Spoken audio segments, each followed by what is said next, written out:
میرے دوستوں بزرگوں، آپ سے چند درخواستیں کرنی ہیں۔ ایک درخواست یہ ہے کہ جو مجمع کھڑا ہے یا مجمع سے دور اپنے بستروں پہ بیٹھا ہوا ہے، جو کھڑے ہیں اپنی جگہ بیٹھ جائیں، جو بستروں پہ ہے آگے جگہ خالی ہے اسے پر کر لیں، اور جہاں جہاں تک آواز پہنچ رہی ہے پنڈال سے باہر مجمع اگر گیا ہے تو وہ بھی محل میں آئے۔ یہ ایام اور یہ گھڑیاں نہیں ملیں گی۔ ایسا مبارک ماحول اور ایمان کے تذکرے، مغیبات کے تذکرے، اللہ اس کے رسول کے واقعات میرے دوستوں جن مجلسوں میں سنائے جاتے ہوں، یہ مجلسیں ایمان کی مجلسیں ہیں۔ ان تذکروں سے ایمان میں تازگی پیدا ہوتی ہے، اس لیے ہمیں اس سے فائدہ اٹھانا چاہیے۔ اس لیے ہماری درخواست ہے جو حضرات پنڈال سے باہر ہیں وہ پنڈال کے اندر تشریف لائیں، پنڈال کے اندر تشریف لائیں۔ دوسری درخواست یہ ہے کہ آپ عمل کی نیت سے سنیں۔ نیت کا اثر عمل پہ پڑتا ہے۔ بندے کی جیسی نیت ہوتی ہے عمل کرنا آسان ہو جاتا ہے۔ نیت اگر عالمی ہے تو سارے عالم میں جانا آسان ہے۔ نیت کا اثر آدمی کے عمل اور اس کی دعا میں بھی پڑتا ہے، اس لیے عمل کی نیت سے سننا۔ تیسرا یہ ہے کہ ہمیں اس اللہ کے پیغام کو دنیا کے کونے کونے تک پہنچانا، اس کی نیت سے سننا کریں گے انشاءاللہ۔ اور ایک یہ آپ نیت کرو کہ انشاءاللہ آخر تک بیٹھیں گے سب۔ کوئی اگر درمیان میں اٹھے گا، شیطان آتا ہے اور مجلس سے اٹھانے کی کوشش کرتا ہے، آپ اس کو وہیں بٹھا کوشش کر کے، بیچارہ اپنے دکان کو، اپنے کاروبار کو، اپنے گھر بار کو چھوڑ کر آیا ہے، اگر یہاں آ کر بھی یہاں کے ماحول میں نہیں رہے گا تو کہاں اپنے ماحول میں رہے گا؟ اس لیے اسے بٹھا۔ اللہ تعالیٰ آسان فرمائے اور عمل کی توفیق نصیب فرمائے۔ کہنے سننے والے دونوں محتاج ہیں، اللہ تعالیٰ جو ہے میرے دوستوں مدد فرمائے۔ میرے بھائیوں، دوستوں، بزرگوں، اللہ تعالیٰ نے اس دین کو رسول اللہ صلی اللہ علیہ وسلم پر کامل و مکمل کر دیا۔ نمبر بول دو لوگوں۔ یہ دین اپنی حقیقت کے ساتھ زندگی میں آئے، ہماری زندگی میں ہمارے اہل و عیال، ہمارے رشتہ دار، ہمارے بستی والے، ہمارے صوبہ اور عالم میں بسنے والا ہر فرد امت کی زندگی میں دین آئے۔ اس لیے کہ اللہ کے جتنے وعدے ہیں وہ دین پر ہیں، دین پر ہے۔ دین لانے کی محنت ہے، یہ محنت جو ہے باعتبار زبان کے نہیں ہے، یہ محنت باعتبار رنگ اور روپ کے نہیں ہے، یہ محنت میرے دوستوں بزرگوں باعتبار قبیلوں کے نہیں ہے، یہ باعتبار بستی اور قریے کے نہیں ہے، یہ محنت باعتبار امتی ہونے کے ہے۔ اس لیے کہ ہم سب عالمی نبی کے امتی ہیں۔ ہماری محنت، ہماری فکر، ہماری سوچ، ہماری چلت فرت باعتبار امت کی ہوگی، باعتبار امت کی ہوگی۔ یہ تو میرے دوستوں باطل نے محنت کر کے امت کو قبیلوں میں اور قوم میں 4 حصوں میں تقسیم کر دیا، امت تقسیم ہو چکی ہے۔ یہ تو اللہ تعالیٰ جزائے خیر دے مولانا الیاس رحمۃ اللہ علیہ کو، مولانا الیاس رحمۃ اللہ علیہ نے یہ محنت باعتبار امت کے شروع فرمائی۔ حضرت نے فرمایا میں نے اس کام کو کوئی نام نہیں رکھا، میں اس کام کا نام رکھتا تو تحریک ایمان رکھتا، جماعت و تبلیغ، یا آپ دنیا میں کہیں نہیں سنیں گے کہ یہ الیاسی جماعت ہے، یہ یوسفی جماعت ہے۔ یہ جماعت کس کی ہے؟ یہ رسول اللہ صلی اللہ علیہ وسلم کی ہے۔ باعتبار امت کے اس کام کی شروعات ہوئی ہے، ورنہ میرے دوستو امت تو ایسے تقسیم ہو چکی تھی کہ کسی کو کسی کی فکر نہیں تھی۔ کالے گوروں، باعتبار رنگوں کے، باعتبار زبانوں کے، باعتبار قوموں کے اور باعتبار علاقوں کے۔ اور میرے بھائیوں، دوستوں، بزرگوں، اس سے آگے بڑھ کر بے اعتبار مسلکوں کے یہ امت تقسیم ہو گئی. کسی کو کسی کی فکر نہیں تھی. کالے گوروں میں جھگڑے تھے میرے بھائیوں، بستی بستی والوں میں جھگڑے تھے. اسی طرح سے جو ہے زبانوں کے جھگڑے تھے، قبیلوں قوموں کے جھگڑے تھے. یہ تو اللہ تعالیٰ جزائے خیر دے وہاں علیہ رحمۃ اللہ علیہ کو کہ رسول اللہ علیہ وسلم نے اس کی بنیاد پوری امت کی ہونے کے اعتبار سے رکھی تھی کہ اگر پوری امت ایک جسم کے مانند ہے، اگر ایک عضو میں تکلیف ہوتی ہے، یہ چوٹ لگتی ہے، یہ زخم آتا ہے، تو سارے اعضاء متاثر ہوتے ہیں. سارے اعضاء متاثر ہوتے ہیں. آدمی زبان سے بھی بولتا ہے، آنکھوں سے آنسو بہتے ہیں.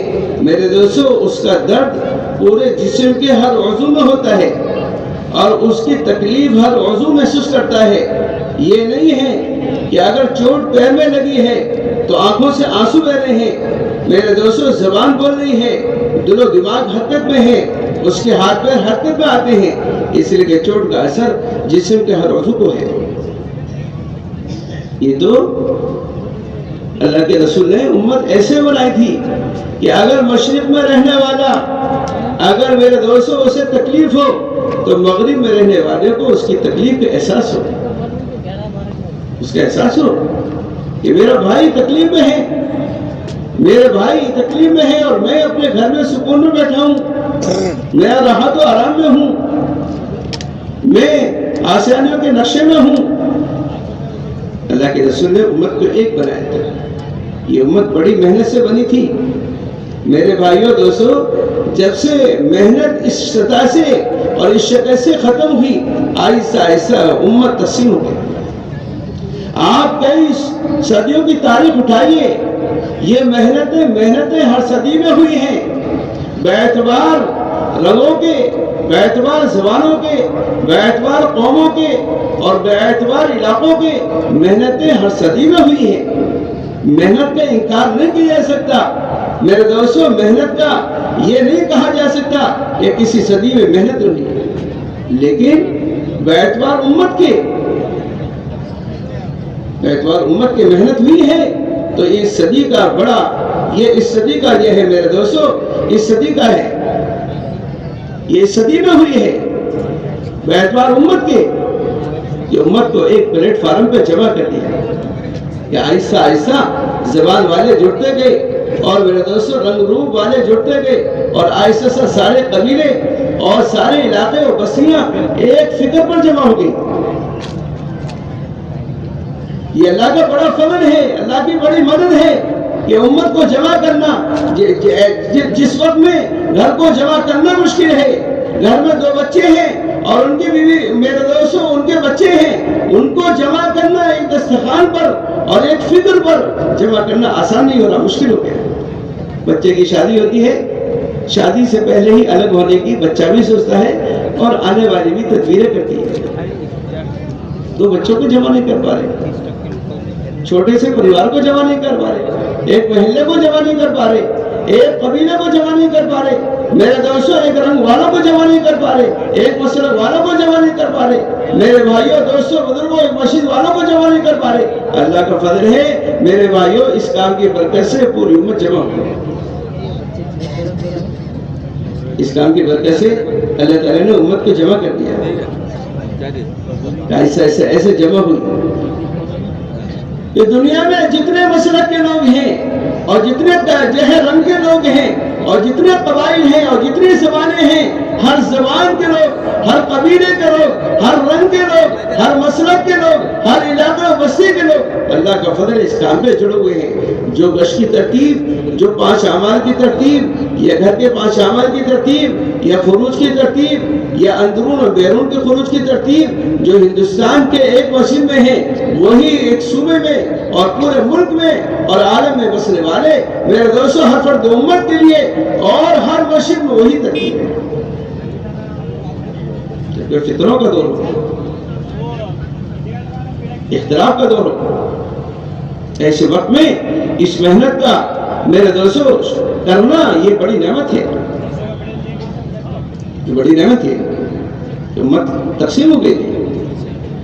اس لیے ایک تو یہ ہے کہ دین آتا ہے دین کی محنت سے. اللہ کے جتنے وعدے ہیں وہ دین پر ہیں. یہ دین کی محنت پر ہے, دین کی محنت پر ہے. ایسا ایسا دین اگر محنت چھوٹے گی تو دین زندگی سے نکلے گا, اور دین ایسے نہیں نکلے گا. ایسا ایسا میرے دوستو ایسے نکلتا چلا جائے گا کہ آدمی کو احساس و شعور بھی نہیں ہوگا کہ اس کی زندگی سے دین نکل رہا ہے. دین میں سب سے پہلی محنت ایمان کی ہے. یہ سب سے پہلے ایمان ہے. صحابہ فرماتے ہم نے پہلے ایمان سیکھا پھر قرآن سیکھا. اس کی برکت سے ہمارا ایمان بڑھتا گیا. ایمان بڑھتا بھی ہے گھٹتا بھی ہے. ایمان کی محنت ہوگی ایمان بڑھے گا, ایمان کی محنت چھوٹے گی ایمان گھٹتا چلا جائے گا. اور یہاں تک گھٹے گا میرے بھائیو دوستو, اس کا ایمان اس کو حرام سے نہیں روک سکتا. اس کا ایمان چوری اور ڈکیتی سے اور غلط دیکھنے اور غلط بولنے سے اور غلط سوچنے سے اور اس کے اعضاء کا غلط استعمال ہونے سے نہیں روک سکتا. نہیں روک سکتا کہ ایمان گھٹتا ہے, گھٹتے گھٹتے یہاں تک پہنچتا ہے. اس لیے ہمارے ایمان کا مقابلہ ایمان صحابہ سے. ایمان صحابہ ایمان مطلوب ہے. ایمان صحابہ ایمان مقصود ہے. ایمان صحابہ کا مطالبہ امت کے ہر فرد سے ہے. ایمان لاؤ ایسے جیسے صحابہ, آمینو کما آمن الناس. ایسا ایمان مطلوب ہے. ایمان لاؤ ایسا جیسے صحابہ ایمان لاؤ. یہ ایمان صحابہ ایمان مطلوب ہے. میرے بھائیوں دوستو ایمان موجود ہے, لیکن ہمارے پاس جو ایمان ہے یہ ہم کو حلال پر نہیں کھڑا کر رہا, اور اللہ کے اوامر اور اللہ کے رسول کی سنتوں پر نہیں کھڑا کر رہا, اور ہم کو برے کام سے نہیں روک رہا. معلوم ہوا وہ ایمان نہیں ہے جو ایمان مطلوب ہے. صحابہ کا ایمان تو ان کو ہر برے کام سے روک دیتا تھا. اس لیے فرمایا کہ اس کے ایمان میرے دوستو وہ ایمان مطلوب ہے جو ایمان اس کو حرام سے روک دے. من قال لا الہ الا اللہ مخلصا دخل الجنہ. قیل وما اخلاصها یا رسول اللہ, قال ان تحفظه عن محارم اللہ. جس نے اس کلمے کو اخلاص کے ساتھ پڑھا ہوگا وہ جنت میں داخل ہوگا. صحابہ نے پوچھا یا رسول اللہ صلی اللہ علیہ وسلم اس کلمے کے اخلاص کیا ہے؟ اللہ کے رسول نے فرمایا اس کلمے کے اخلاص یہ ہے کہ اس کا کلمہ اس کو حرام سے روک دے. اس کا کلمہ حرام سے روک دے. میرے بھائیوں اپنے ایمان کو ایمان کی علامتوں سے جانو اور پرکھو. ایسا نہیں ہے کہ ہم نے کلمہ پڑھ لیا ہے, یہ کلمے کے الفاظ ہم نے ادا کر لیے ہیں تو ہم مطمئن ہو گئے. یہ کافی نہیں ہے.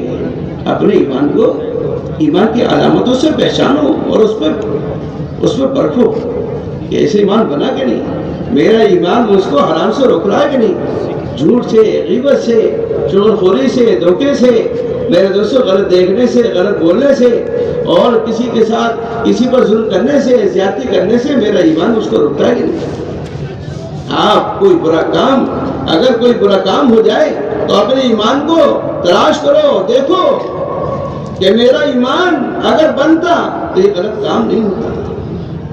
ایمان نہیں میرے دوستوں غلط کام سے روک دیتا. اللہ کے عوامر چھوٹ رہے ہیں, رسول اللہ صلی اللہ علیہ وسلم کی سنتیں چھوٹ رہی ہیں. آپ دیکھو کہ ایمان بنا کہ نہیں بنا. ایمان بنے گا تو ایمان ہم کو اطاعت پر لائے گا. ایمان بنے گا تو اطاعت پر لائے گا.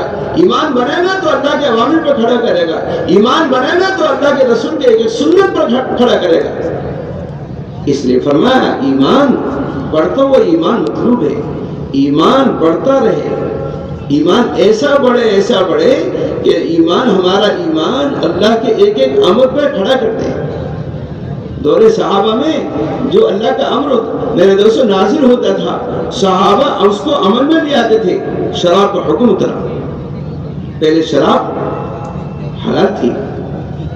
صحابہ میرے دوستوں حلال چیزوں میں یہ تلاش کرتے تھے کہ اس سے ہماری معاشرت پر اور ہمارے میرے دوستوں اعمال پر اور ہماری عبادتوں پر کیا فرق پڑتا ہے.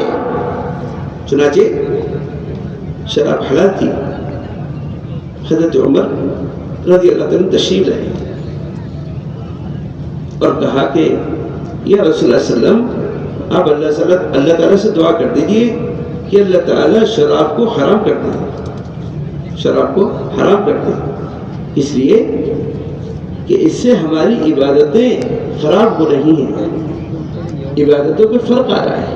ایک صحابی نے نماز پڑھی اور نماز میں قل یا ایھا الکافرون کی صورت پڑھی، میرے دوستو ان سے پڑھتے پڑھتے غلطی ہو گئی، وہ شراب کی نشے میں تھے، نشے کی وجہ سے زبان آگے پیچھے ہو گئی۔ حضرت عمر رضی اللہ عنہ کو یہ واقعہ معلوم ہوا اور کہا یا رسول اللہ صلی اللہ علیہ وسلم آپ اللہ سے درخواست کر دیجئے کہ شراب کو حرام کر دیں۔ میرے بھائیوں دوستوں بزرگوں، اسے کہتے ہیں ایمان۔ یہ ایمان مطلوب ہے، یہ ایمان مقصود ہے، یہ ایمان اللہ کے نزدیک محبوب ہے، یہ ایمان ہر عمل کے قبول کرانے کے لیے ایسا ایمان ضروری ہے۔ فرمایا کہ اللہ کی طرف سے شراب کی حرمت کو حکم آ گیا، شراب کی حرمت کو حکم آ گیا۔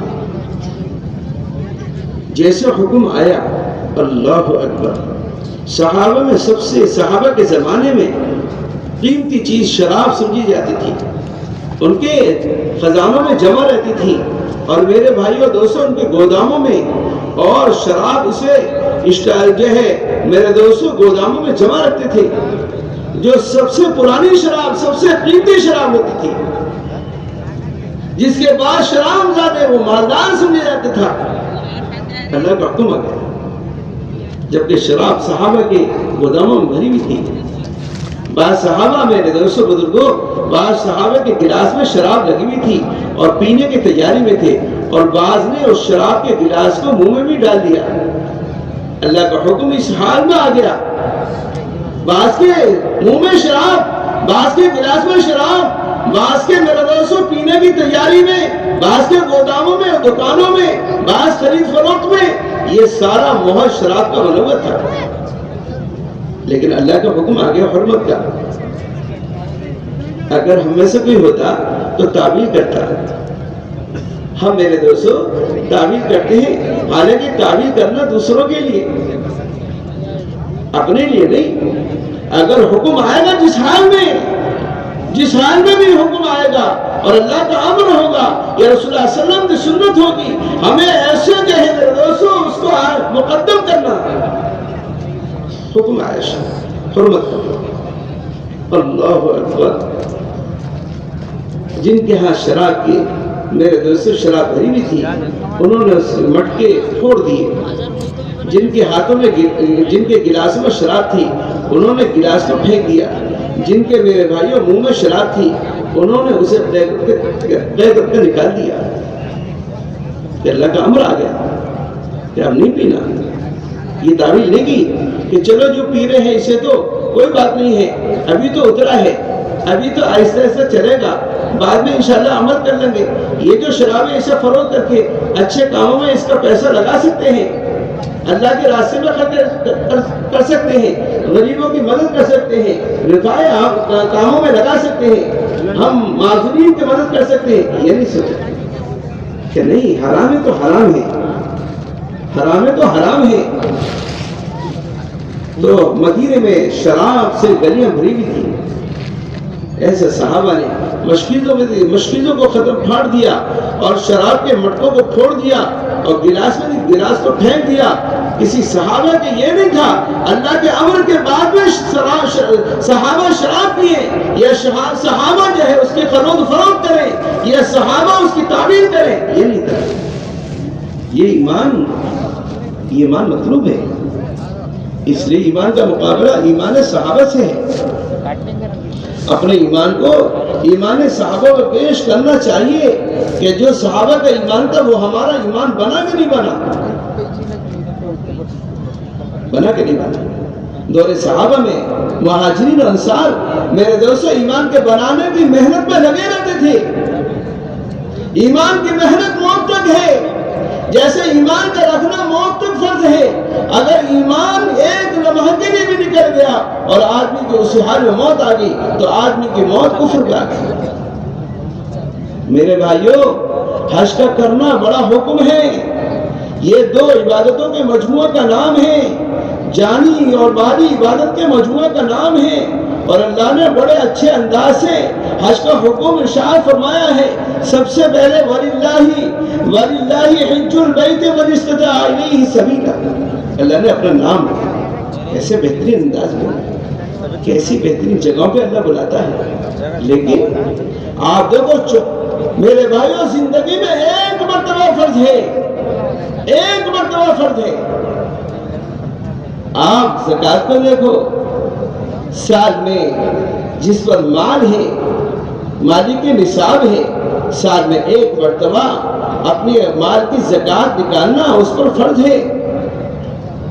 روزے کو دیکھو، ہر مسلمان پر عاقل بالغ ہو، ہر مسلمان کو روزے میں رکھنا فرض ہے، سال میں ایک مرتبہ. نماز اتنا اہم حکم، میرے دوستو تقریباً 82 جگہ اللہ تعالیٰ نے مختلف انداز سے نماز کو حکم ارشاد فرمایا ہے. 82 جگہ نماز آئی تو صحابہ خوش ہو گئے کہ اللہ سے لینے کا ذریعہ مل گیا، اللہ سے اپنے مسئلوں کے حل کرانے کا ذریعہ مل گیا. لیکن دن میں 5 مرتبہ فرض ہے.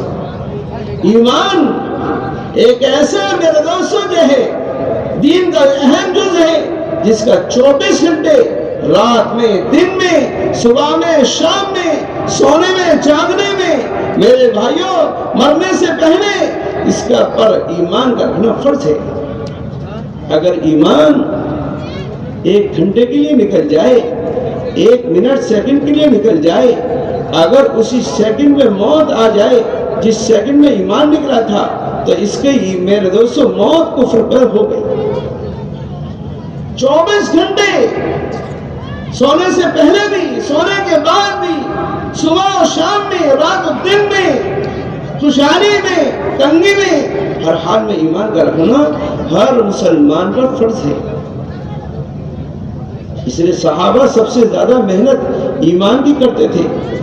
جیسے ایمان کا رکھنا فرض، ایسے ایمان کی محنت بھی فرض.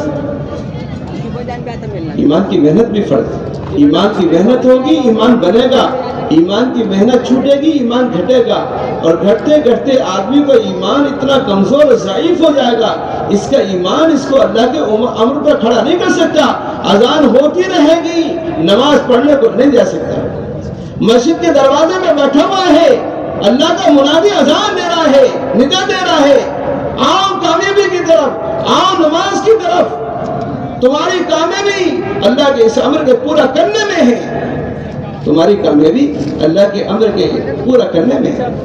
آؤ کامیابی کی طرف، آؤ نماز کی طرف. لیکن ایمان اتنا کمزور ہو چکا ہے، مسجد کے دروازے سے اٹھا کر اس کو مسجد کی صف میں نہیں کھڑا کر سکتا. اس کو مسجد کے دروازے سے اٹھا کر میرے دوستوں مسجد میں نہیں جا رہا. یہ ایمان ہم کو جہنم سے بچائے گا، یہ ایمان ہم کو جنت میں داخل کرائے گا، یہ ایمان ہمیں پرصراط پر آسانی سے پار کرائے گا. اتنا ایمان میں کمزور میرے بھائیوں دوستوں. اس لیے ایمان کی محنت بھی فرض ہے. اگر ایمان کی محنت ہوگی تو ایمان بنے گا، اور ایمان کی محنت چھوٹے گی تو ایمان. ہمیں دھوکہ الفاظ میں لگا ہوا ہے. ہر آدمی الفاظ کی کوشش میں ہے، الفاظ کی محنت میں ہے. ہر آدمی چاہتا ہے الفاظ کا ذخیرہ اس کے پاس ہو، اس کی حقیقت کی فکر نہیں کہ الفاظ کی فکر ہے، اس کی حقیقت کے لانے کی فکر نہیں ہے. صحابہ الفاظ سے ہٹ کر حقیقت کی فکر میں لگے ہوئے تھے کہ کیسے اس کی حقیقت آ جائے، کیسے ایمان کا کمال آ جائے، کیسے ایمان کی جو ہے حلاوت آ جائے، کیسے ایمان کا مزہ آ جائے. میرے بھائیوں صحابہ نے ایمان کا مزہ اور ایمان کی حلاوت اور ایمان کا کمال حاصل کر لیا تھا. اس صحابہ کو میرے بھائیوں دوستوں بزرگوں ایمان بننے کے بعد قرآن کی ہر آیت ان کے ایمان کو بڑھانے کا ذریعہ بنتی تھی. ایمان کے مجلسوں سے ایمان بڑھ جاتا تھا، ایمان کے مذاکروں سے ایمان بڑھتا نظر آتا تھا، ایمان کے میرے دوستوں کہنے سننے سے اور ایمان کے اجتماعی مجلسوں سے ایمان ایسا بڑھتا تھا، تیزی سے وہ ایمان کی روشنی میں ساری چیزوں کو دیکھتے تھے.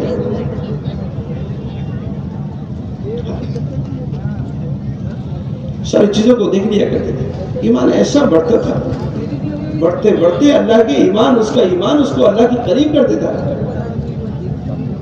اس لیے میرے بھائیوں ایمان کے بنانے کی محنت نہیں ہے، ایمان کے سیکھنے کی محنت نہیں ہے۔ دنیا میں ہر آدمی اپنے کاموں کے سیکھنے کی محنت کرتا ہے، لیکن ایمان کے بنانے اور ایمان کے سیکھنے کی کوئی محنت نہیں ہے۔ سب سے پہلے امر اترا ہے ایمان کا، میرے بھائیوں، نماز اور جتنے بھی عوامر ہیں وہ ایمان کے بعد ہیں۔ ایمان کے بغیر کوئی عمل اللہ کے نزدیک قبول نہیں ہے۔ ہر عمل کے قبول کرانے کے لیے ایمان شرط ہے، چاہے عمل چھوٹا ہو بڑا ہو۔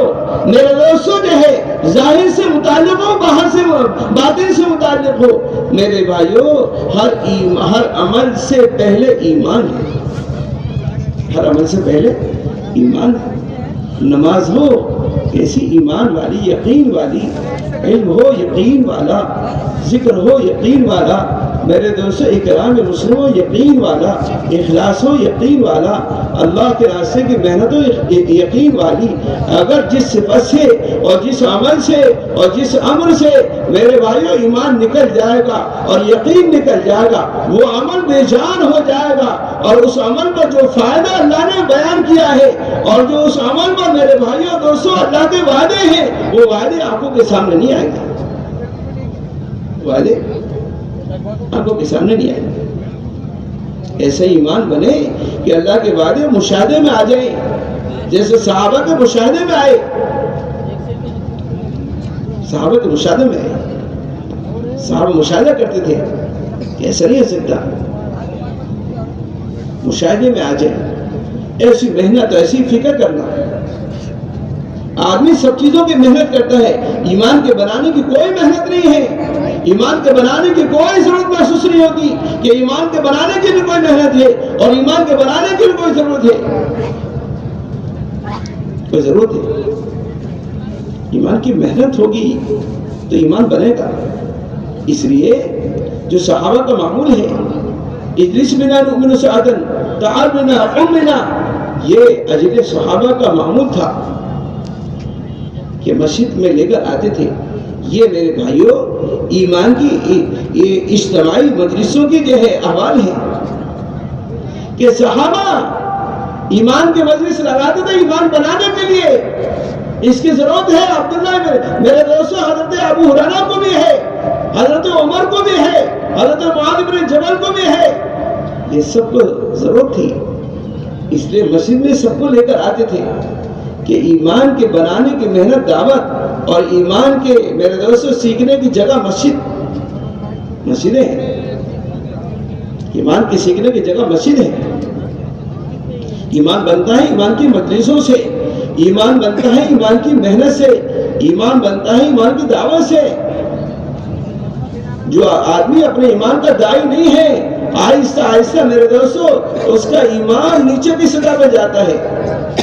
جو اپنے دین کا داعی نہیں ہے، وہ اپنے دین پر قائم اور مضبوط نہیں ہے، وہ اپنے ایمان میں مضبوط نہیں ہے۔ جو اپنے ایمان کا داعی ہے وہ ایمان میں مضبوط ہے۔ جو اپنے دین کا داعی نہیں ہے، آہستہ آہستہ میرے دوستوں وہ غیروں کی دعوت کا جو ہے شکار ہو جائے گا، اس لیے کہ اپنے دین کا داعی نہیں ہے۔ اس لیے ہر ایمان والے سے یہ تقاضا ہے، ہر ایمان والا مسجد کے لیے وقت دے، ہر ایمان والا مسجد کو وقت دے۔ مسجد سے آبادی کی جو محنت ہے یہ صرف اور صرف 4 مہینے چلنے والوں کے لیے، یہ مسجد کی جماعت کے لیے نہیں ہے، یہ ہر ایمان والے کے لیے ہے۔ جوان ہو، بوڑھا ہو، نیا ہو، پرانا ہو، 4 مہینے والا ہو، چلنے والا ہو، نمازی ہو، بے نمازی ہو، جو مسجد کے احترام میں رہتے ہیں، ہر نمازی سے، ہر مسلمان سے مطالبہ ہے کہ میرے دوستو مسجد میں آ کر ایمان کو سیکھو، مسجد میں آؤ، ایمان کے حلقوں میں بیٹھو۔ ایمان کے حلقوں میں بیٹھ کر میرے دوستو بنتا ہے، ایمان بنتا ہے تو سارے تقاضے آسان، سارے عوامر پورا کرنا آسان ہو جاتا ہے۔ جو مسجد میں آئے گا نماز پڑھے گا، جو مسجد میں آئے گا بہت سارے غلط کاموں سے توبہ کرے گا اور بہت سارے عوامر اور اللہ کے تقاضوں کو پورا کرنے کی نیت کرے گا۔ اس لیے ہر مسلمان کو مسجد کی طرف لانا کس لیے ہے کہ باہر کا ماحول فتنوں کا ہے، باہر کا ماحول میرے بھائیوں دوستوں اسباب کا ہے، ہم امت کے ہر فرد کو اسباب کے ماحول سے نکال کر اعمال کے ماحول میں لانا چاہتے ہیں۔ مسجد میں عمل کا ماحول ہے، ہر مسلمان کو فطروں کے ماحول سے نکال کر امن کے ماحول میں لانا چاہتے ہیں۔ مسجد میں امن ہے، ہر مسلمان کو میرے دوستوں شیاطین کے اڈوں سے نکال کر فرشتوں کی رہنے کی جگہ پر لانا چاہتے ہیں۔ بازار شیاطین کے اڈے ہیں اور مسجدیں میرے دوستوں فرشتوں کی جگہ ہیں۔ ہم اور مسلمان کا رخ میرے دوستوں مسجدوں کی طرف کرنا چاہتے ہیں۔ جو آدمی مسجد کی طرف رہے گا، جس کا رخ مسجد کی طرف ہے، یاد رکھو مسجدیں اللہ کے گھروں میں سے گھر ہے۔ جو مسجد میں آپ نے اس کے قدم مسجد کی طرف اٹھوا دیے، آپ نے اللہ کی رحمت کی طرف اس کے قدم چلوا دیے۔ جو اللہ کی رحمت مسجد میں آ گیا وہ اللہ کی رحمت میں داخل ہو گیا، اللہ کی رحمت میں داخل ہو گیا۔ مسجدیں بیت اللہ کی بیٹیاں ہیں، مسجدیں میرے دوستوں مسجد نبوی کی شاخیں ہیں، شاخیں ہیں۔ اس لیے اللہ تعالیٰ نے جب دنیا کو آباد کرنے کا ارادہ کیا تو اس سے پہلے اللہ نے اپنا گھر بنایا، فرشتوں کے ذریعے سے بیت اللہ کی تعمیر کرائی، فرشتوں کے ذریعے سے بیت اللہ کی تعمیر کرائی۔ انسانوں کے پیدا ہونے سے پہلے میرے دوستوں بیت اللہ کے گھر کی تعمیر ہو گئی۔ اس لیے دوسری تعمیر جو ہوئی ہے تو اس کے کرنے والے حضرت آدم علیہ السلام ہیں۔ دوسری تعمیر آدم علیہ السلام نے کی۔ جب رسول اللہ علیہ وسلم مکے سے مدینے تشریف لے گئے تو رسول اللہ علیہ وسلم نے پہلے مسجد بنائی۔ مسجد اس لیے بنائی تاکہ ہر مسلمان کا تعلق مسجد سے قائم ہو جائے۔ جو آدمی مسجد سے باہر ہے وہ خطرے میں ہے، وہ خطرے میں ہے، وہ شیاطین کی جگہوں میں ہے۔ میرے بھائی اور دوستوں بزرگوں، اس لیے خطروں سے نکالنا چاہتے ہیں، ہر مسلمان کو نکالنا چاہتے ہیں، جوان اور بوڑھوں کو لانا چاہتے ہیں کہ مسلمان مسجد میں آئے۔ صحابہ اپنے مسائل کو میرے دوستوں اٹھا کر رکھ دیا کرتے تھے کہ نماز پڑھیں گے، نماز کے راستے سے اپنا مسئلہ میرے دوستوں اللہ سے حل کرا دیا کریں گے۔ نماز کے راستے سے اپنے مسئلوں کو حل کراتے تھے۔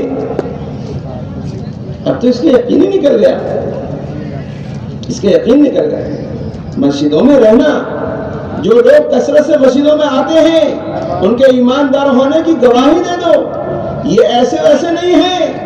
مولانا یوسف صاحب رحمۃ اللہ علیہ نے حیات الصحابہ میں مستقل باب قائم کیا ہے، منتخب حدیث میں آپ پڑھو، فضائل اعمال میں حضرت شیخ نے باب قائم کیا ہے مسجد کے آباد کرنے کا۔ اللہ تعالیٰ قیامت میں فرشتوں سے سوال کریں گے میرے پڑوسی کہاں ہیں، میرے پڑوسی کہاں ہیں؟ تو فرشتے کہیں گے اے اللہ آپ کی پڑوسی کون ہے، آپ کی پڑوسی کون ہے؟ تو اللہ تعالیٰ فرمائیں گے جو میری مسجدوں کو آباد کرتے تھے وہ میرے پڑوسی ہیں۔ میرے بھائیوں، جن مسجدوں میں 3 اعمال ہوتے ہوں گے اللہ تعالیٰ اپنے عذاب کو میرے دوستوں اٹھا لیں گے۔ اللہ کا عذاب کے بھیجنے کا ارادہ تھا، لیکن اس بستی میں اور اس شہر میں 3 عمل ہوتے ہیں میرے بھائیوں۔ ایک تو کیا ہے، ایک دوسرے کو معاف کرنا، اور آخر شب میں میرے دوستوں استغفار کرنا، اور مسجد کو آباد کرنا۔ جہاں مسجد کی آبادی کی محنت ہوگی وہاں یہ دونوں اعمال قابو میں آئیں گے۔ رات کی آبادی کی محنت کے ذریعے سے آخر حصے میں استغفار بھی ہوگا اور صلاۃ توبہ اور میرے دوستوں تلاوت سارے عمل ہوں گے۔ اس لیے مسجدوں کو 24 گھنٹے آباد کرنا چاہتے ہیں۔ آج ساری دنیا کے بازار ایئرپورٹ آباد ہیں، برائی کے اڈے آباد ہیں میرے بھائیوں دوستوں، ہر برائی کی جگہ آباد ہے، لیکن مسجدیں جو ہے بند ہیں، مسجدیں بند ہیں۔ جن کو کھولنا چاہیے تھا انہیں بند کر دیا، اور جن کو بند کرنا چاہیے تھا انہیں کھول دیا، انہیں کھول دیا۔ مسجدیں تو کھولنے کے لیے ہے، مسجد سے نماز پڑھنے کے لیے نہیں ہے۔ نماز پڑھنا اللہ کے میرے دوستوں مسجد کے اعمال میں سے ایک عمل ہے، ایک عمل ہے، ایک عمل نماز بھی ہے۔ ورنہ مسلمان کے انفرادی اجتماعی مسائل کے حل کی جگہ مسجد ہے۔ دور صحابہ میں ذرا ہوا تیز ہوتی میرے دوستوں صحابہ مسجد کے دوڑ جاتے، قحط آتا صحابہ مسجد کی طرف آتے، میرے دوستو بارش نہیں ہوتی مسجد کی طرف آتے، صحابہ بارش زیادہ ہوتی مسجد میں آتے، صحابہ کا انفرادی مسئلہ ہوتا مسجد میں آتے، اجتماعی مسئلہ ہوتا مسجد میں آتے، گھر میں کھانا نہیں ہے مسجد میں آتے، میرے دوستو تنگی ہے مسجد میں آتے۔ ہر مسئلے کا حل کی جگہ مسجد ہے، ہر مسئلے کے حل کی جگہ مسجد ہے۔ اللہ معاف فرمائے میرے بھائیوں، مسجدوں سے اتنی دوری ہو گئی ہے، آج مسلمان سمجھتا ہے میرے بھائیوں مسجدوں میں کوئی کیا کریں گے، اتنی دوری ہو گئی۔ مسجد میں آتا دیر سے ہے اور جانے کی فکر جلدی کرتا ہے، ایسے بھاگتے ہیں جیسے جیل خانے سے نکلتے ہیں، جیل خانے سے نکلتے ہیں۔ فرمایا جس کو مسجد میں رہنے کا عادی دیکھو اس کے ایماندار ہونے کی گواہی دیکھو، جس کا دل مسجد میں اٹکا رہتا ہوگا اللہ تعالیٰ عرش کے سائے میں، جو 7 آدمی ہیں جن کو اللہ تعالیٰ اپنے عرش کا سایہ عطا فرمائیں گے، ان میں سے ایک یہ بھی ہوگا جس کا دل مسجد میں اٹکا رہتا ہے، مسجد میں سے آیا نہیں ہے، جانے کی پہلے فکر ہے۔ اللہ تعالیٰ عرش کے سائے میں جگہ عطا فرمائیں گے، جس دن کو سایہ نہیں ہوگا، ہر آدمی کو سائے کی ضرورت ہوگی، اللہ تعالیٰ ایسے آدمی کو جس کا دل مسجد میں اٹکا رہتا ہوگا اللہ تعالیٰ عرش کے سائے میں جگہ عطا فرمائے گا۔ یہ کون؟ یہ روایتیں ہیں، یہ حدیثیں ہیں، ہمارا کام سیرت و سنت سے ہے، ہم سنت سے ہٹ کے کوئی بات نہیں کرتے۔ آؤ اس پہ مولانا شاہ رحمۃ اللہ نے حیات الصحابہ میں منتخب حدیث میں حدیثیں جمع کی ہیں، حیات الصحابہ میں سیرت ہے، منتخب حدیث میں احادیث قرآن ہے، فضائل اعمال میں صحابہ ہے، میرے دوستو صحابہ کے واقعات ہیں، قرآن و حدیث ہے، قرآن و حدیث۔ میرے بھائیو دیکھو، عمل کا نہ کرنا اتنا بڑا گناہ نہیں ہے جتنا عمل کا استخفاف یا عمل کا انکار جتنا بڑا گناہ ہے۔ بعض مرتبہ سنتوں کا استخفاف آدمی کو میرے دوستو عمل سے محروم کر دیتا ہے۔ اگر کسی چھوٹی سے چھوٹی سنت کا حلقہ بنا گیا اور استخفاف آ گیا تو میرے بھائیوں خطرے میں ہے، کہیں ایسا نہ ہو کہ ایمان سے محروم نہ ہو جائے، ایمان سے محروم نہ ہو جائے۔ تاریک عمل، ایک آدمی عمل کو چھوڑ رہا ہے، اتنا بڑا گناہ نہیں کر رہا ہے جتنا بڑا گناہ اس عمل کو ہلکا سمجھنے کی وجہ سے کر رہا ہے۔ آپ کس کے عمل کو ہلکا سمجھ رہے ہو؟ اللہ کے رسول کے عمل کو، اللہ کے رسول کی سنتوں کو، صحابہ کے معمول کو آپ ہلکا سمجھ رہے ہو۔ دیکھو سنو، صحابہ کا ایک صحابی کا عمل بھی ہماری لیے حجت ہے، ایک صحابی کا عمل۔ میرے صحابہ ستاروں کے مانند ہیں، اصحابی کا نجوم فبأیہم اقتدیتم اہتدیتم، میرے صحابہ ستاروں کے مانند ہیں، ان میں سے جس کی ابتدا کر لو گے کامیاب و ہدایت پالو گے۔ ایک ایک صحابی، بڑے بڑے صحابہ کا عمل، میرے دوستو علماء صحابہ کا عمل، محدثین صحابہ کا عمل، آپ دیکھو رئیس المفسرین کا عمل، یہ خلیفہ ثانی حضرت عمر کا عمل، مسجد کی طرف لاتے، مسجد کو عملاً وقت دیتے، آدھی رات مسجد میں، آدھی رات گھر والوں کے لیے، آدھا دن ایسے تقسیم کیا تھا، ایسے تقسیم کیا تھا۔ 12 گھنٹے کی ڈیوٹیاں بنائی تھی، 12 گھنٹے میں میرے بھائیوں 6 گھنٹے رات کے، 6 گھنٹے دن کے، 12 گھنٹے کی ڈیوٹیاں بنائی تھی۔ آج ساری دنیا کا نظام جو چل رہا ہے 12 گھنٹے اور 8 گھنٹے سے چل رہا ہے۔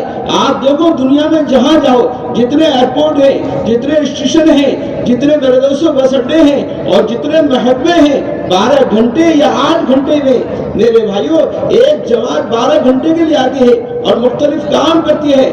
ایسے 8 گھنٹے کی ڈیوٹیاں بنا رکھی ہیں اور 8 گھنٹے میں مختلف جماعتیں ہوتی ہیں، اس میں صفائی کرنے والے بھی اور اس میں استقبال کرنے والے بھی اور اس میں مختلف شعبوں کو سنبھالنے والے بھی ہوتے ہیں۔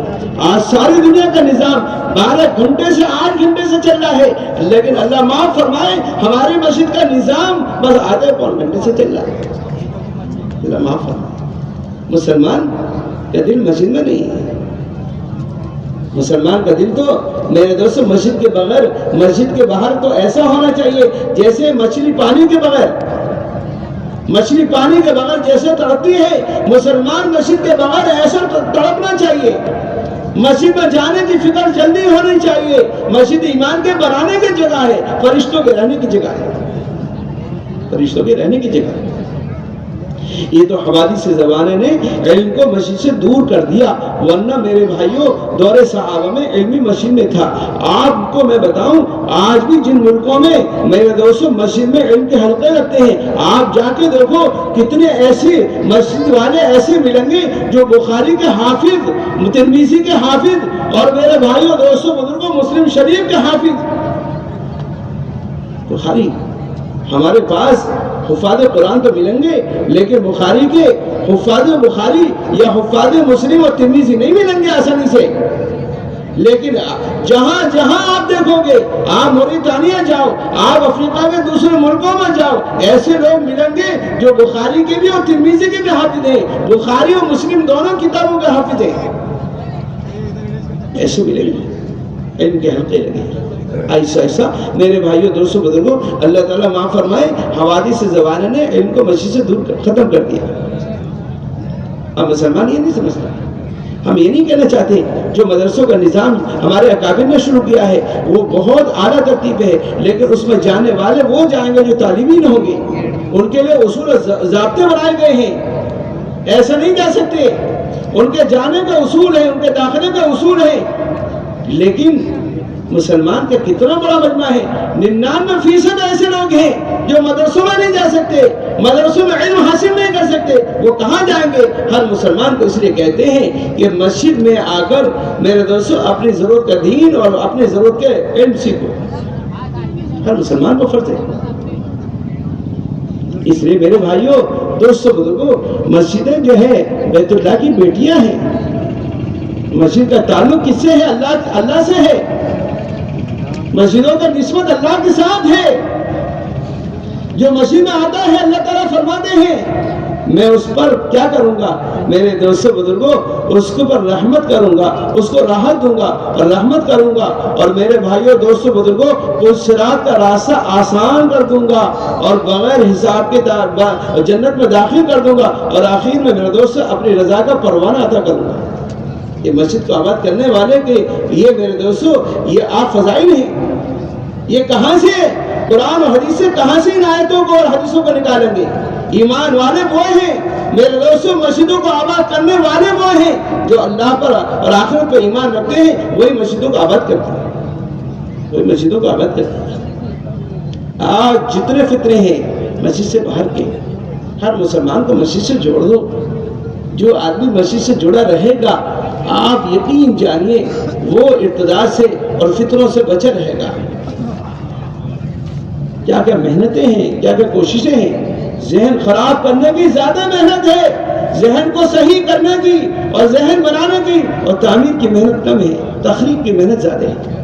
ذہن خراب کرنے میں دیر نہیں لگتی، ذہن بنانے میں دیر لگتی ہے، عمارت بنانے میں دیر لگتی ہے، عمارت کو منہدم کرنے میں دیر نہیں لگتی، ذہن تیار کرنے کی محنت ہے، ذہن خراب کرنے کی کوئی محنت نہیں ہے۔ آپ ایک بات کہہ دو آدمی کا ذہن خراب ہو گیا، ذہن خراب ہو گیا۔ ذہن خراب ہونے کے بعد صحیح کرنا آسان نہیں ہے۔ اس لیے میرے بھائیوں دوستوں بزرگوں، جو مسجد سے جڑا ہوا ہے، جو مسجد سے جڑا ہوا ہے، آپ یقین جانیے کتنے عوامل اس کی زندگی میں آئیں گے۔ جو مسجد میں آئے گا کم سے کم نماز تو پڑھے گا، جو مسجد میں آئے گا تعلیم کے فضائل کے حلقوں میں بیٹھے گا، ایمان کے حلقوں میں بیٹھے گا، اللہ تعالیٰ اس کو آہستہ آہستہ سارے کام کے کرنے کی توفیق دیں گے۔ جو آدمی مسجد میں نہیں آئے گا، جو دکان میں جائے گا، دکان کے تقاضے کو وہی تو دیکھے گا، دکان کے لیے جو دکان میں نہیں جائے گا وہ دکان کے تقاضوں کو کیسے سمجھے گا؟ میرے بھائیوں دوستوں بزرگوں، جو مسجدیں آباد رہتی ہیں سب سے زیادہ استقبال ان مسجدوں میں ہوتا ہے، سب سے زیادہ اکرام ان مسجدوں میں ہوتا ہے، سب سے زیادہ نصرت ان مسجدوں میں ہوتی ہے، جماعتوں کے دن ان مسجدوں میں زیادہ لگتے ہیں۔ میرے بھائیوں ہر عمل کا کرنا ان مسجدوں میں آسان ہوتا ہے۔ آدمی گھنٹوں گھنٹوں قرآن پڑھتا ہے، گھنٹوں گھنٹوں تسبیح پڑھتا ہے، گھنٹوں گھنٹوں تلاوت کرتا ہے، گھنٹوں گھنٹوں اللہ سے دعا کرتا ہے، رات دن مسجد میں رہتا ہے، اس لیے کہ مسجد میں میرے بھائیوں دوستوں اعمال ہیں، اعمال کی وجہ سے مسجدوں میں نورانیت ہے، برکتیں ہیں، نورانیت ہے، برکتیں ہیں۔ یاد رکھو جو مسجدیں آباد نہیں ہیں آپ دیکھو ان میں دل نہیں لگے گا، آپ کا دل ایسے لگے گا کہ جلدی سے میں مسجد سے نکل کے جاؤں۔ رمضان شروع ہوتا ہے مسجدیں آباد ہو جاتی ہیں.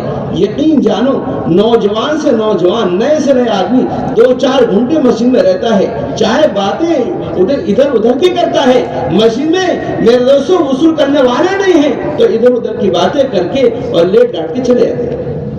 اس لیے کہ اعمال کی وجہ سے کہ وہاں کچھ نہ کچھ تلاوت والے اور تسبیح والے دعا والے پیدا ہوں گے. ان کی وجہ سے مسجدوں میں ایسی نورانیت اور ایسی برکتیں اور ایسا سکون ملتا ہے, ایسا سکون ملتا ہے. آدمی کا دل چاہتا ہے مسجد میں بیٹھے رہوں, رات میں بھی بیٹھتا ہے, دن میں بھی بیٹھتا ہے, دوپہر کے وقت میں مسجد میں آ جاتا ہے, عصر میں بھی مسجد میں رہتا ہے, مغرب میں بھی افطار کی کوشش کرتا ہے جلدی سے مسجد میں آ جاؤں. بولو ایسا ہے کہ نہیں؟ بولو ارے بھائی بولو ایسا ہے کہ نہیں؟ مسجدیں جن مسجدوں میں اعمال ہیں ان مسجدوں میں میرے بھائیوں نورانیت ہے, برکتیں ہیں. ان مسجدوں میں ایمان والے کا دل لگتا ہے, سکون ہوتا ہے.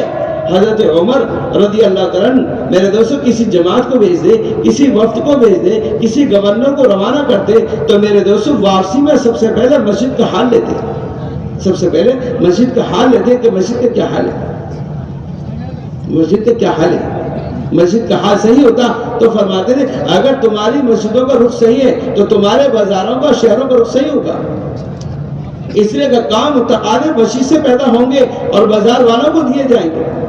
جب مسجدیں اعمال سے خالی ہوں گی تو میرے بھائیوں بازار کے تذکرے اور بازار کی باتیں مسجدوں میں آئیں گی. اس لیے میرے دوستو امام المحدثین حضرت ابو ہریرہ میرے دوستو مسجد میں ایمان کے اور اعمال کے حلقے قائم ہیں اور باہر والوں کو گشت کرتے حلقوں میں لے کر آ رہے ہیں, حلقوں میں لے کر آ رہے ہیں. یار تم یہاں تمہیں کس بات نے عاجز کر دیا کہ مسجد میں رسول اللہ صلی اللہ علیہ وسلم کی میراث تقسیم ہو رہی ہے اور تم یہاں لگے ہو اسباب سے نکل کر اعمال کی طرف لا رہے ہیں اور کیا کہہ رہے ہیں رسول اللہ صلی اللہ علیہ وسلم کی میراث تقسیم ہو رہی ہے اور تم یہاں بیٹھے ہوئے ہو اپنے اسباب میں مشغول ہو. تو صحابہ جلدی سے فضائل سن کر, فضائل میں بڑا میرے بھائیوں فضائل سے آدمی کے اندر استعداد پیدا ہوتی ہے اور ذوق و شوق پیدا ہو جاتا ہے. انہوں نے سنا رسول اللہ صلی اللہ علیہ وسلم کی میراث تقسیم ہو رہی ہے, فوراً دوڑ کے مسجد کی طرف آئے. مسجد میں چاروں طرف گئے, دیکھا کہ مختلف حلقے لگے ہوئے, مختلف حلقے لگے ہوئے ہیں. میرے بھائیوں دوستوں بزرگوں یہ حلقے لگے ہوئے ہیں, وہ یہ دیکھ کر مسجد سے باہر آ گئے. حضرت ابو ہریرہ رضی اللہ عنہ نے کہا کہ میں کیسے آگے, تم بغیر عمل کے گزرے مسجد سے آگے, کیسے آگے؟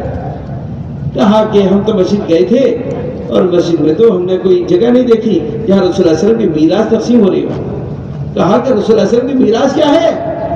رسول اللہ صلی اللہ علیہ وسلم کی میراث یہ حلقے تو ہیں, یہ علم تو ہے. میرے دوستو علم کے حلقے لگے ہوئے ہیں, ایمان کے فضائل کے حلقے لگے ہوئے ہیں, قرآن کے سیکھنے سکھانے کے حلقے لگے ہوئے ہیں. فرمایا یہی تو رسول اللہ صلی اللہ علیہ وسلم کی میراث ہے. اور میراث ہے کیا؟ یہ بات سمجھے بازار والوں میں کش کرنا. اس لیے ہماری روزانہ کی محنت مسجد کے جو ہے میرے دوستو مسجد عمل سے مسجد میں عمل ہوتا رہے اور باہر کی نقل و حرکت چلتی رہے, باہر کی نقل و حرکت چلتی رہے کہ مسجد کو آباد کرنا. اس لیے ہر مسجد میں پہلے آپ جو ہے 100% والے مردوں کو جوڑو اور ان کو مسجد کے فضائل سناؤ اور مسجد کے فضائل سنا کر ان کی شفٹیں بنواؤ. ایک دکان ہے, 3 بھائی ہیں, تینوں بھائیوں نے مل کر ترتیب بنائی ہے 8-8 گھنٹے دینے کی. 8 گھنٹے ایک بھائی رہتا ہے, دوسرا بھائی آتا ہے تو پہلا بھائی جاتا ہے, دوسرا بھائی 8 گھنٹے دیتا ہے, تیسرا بھائی آتا ہے تو دوسرا جاتا ہے. یہ 3 بھائی مل کر 8 گھنٹے دکان کو میرے دوستو 24 گھنٹے دکان کو چلا ہوئے ہیں. آپ یقین جانیے آپ کی مسجدیں آباد ہوں گی. دنیا کے تقاضے, ملکوں کے تقاضے, دور کے تقاضے, قریب کے تقاضے, بنجر بستیوں کے تقاضے, قریب کے کمزور حلقوں میں تقاضے آپ کی مسجد سے پورے ہوں گے. کمزور آپ کے حلقے سے پورے ہوں گے, مسجد سے پورے ہوں گے. کیوں؟ آپ سنو, ایک آدمی کی ایک دکان ہے, اس سے سارے تقاضے پورے کرتا ہے. آپ اس سے پوچھو بھئی گاڑی کہاں سے لے لی آپ نے؟ کہا معلوم نہیں ہے کہ میری دکان ہے. بچوں کی شادی کر لی, گھر بنا لیا, کوٹھی بنا لی, سارے تقاضے اپنے بھی، اپنے بچوں کے بھی، بیوی کے بھی، اور کہے کہ اپنے بھائی بہنوں کے سارے تقاضے ایک دکان سے پورے کرتا ہے۔ آپ اس سے پوچھے بھائی یہ ایک ساری گاڑی آپ ہر سال نئی گاڑی نکالتے، ارے میری دکان ہے نا ماشاءاللہ بہت اچھی چل رہی ہے، سال میں تو 2 بھی نکال سکتا ہوں۔ ایک دکان سے ساری حاجتیں بیوی کی، بچوں کی، بہن بھائیوں کی، ماں باپ کی، سارے تقاضے میرے دوستوں دکان سے پورے ہو رہے۔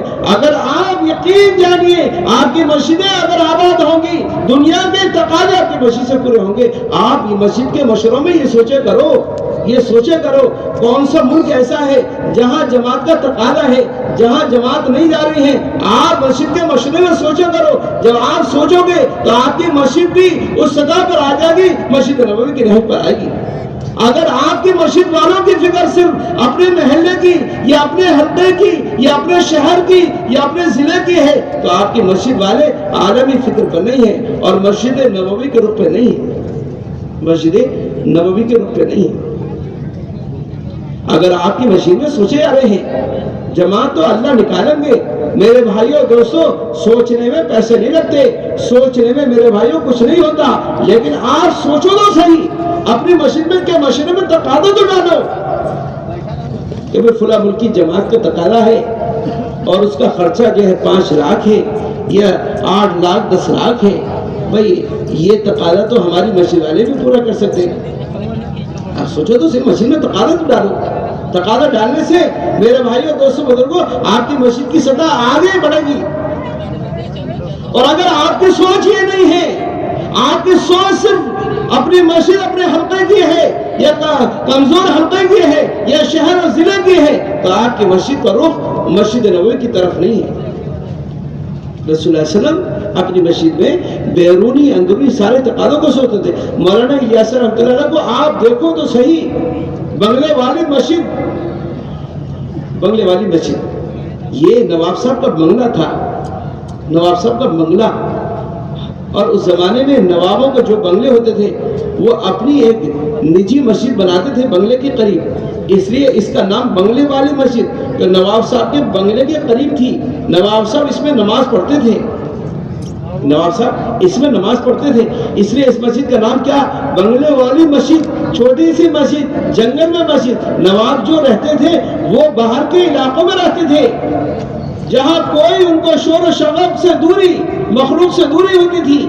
میرے بھائیوں دوستوں بزرگوں، نواب صاحب کا جو بنگلہ تھا ایک جنگل میں تھا، یہاں دن میں چلنا پھرنا بھی آسان نہیں تھا، لیکن نواب جو دینی ذہن رکھتے تھے، اللہ کا فضل ہے کہ ان کے ہاں اس کا بڑا اہتمام تھا کہ اپنے بنگلے کے قریب ایک مسجد بناتے تھے اور مسجد میں وہ ماشاءاللہ جو ہے عبادت کرتے تھے۔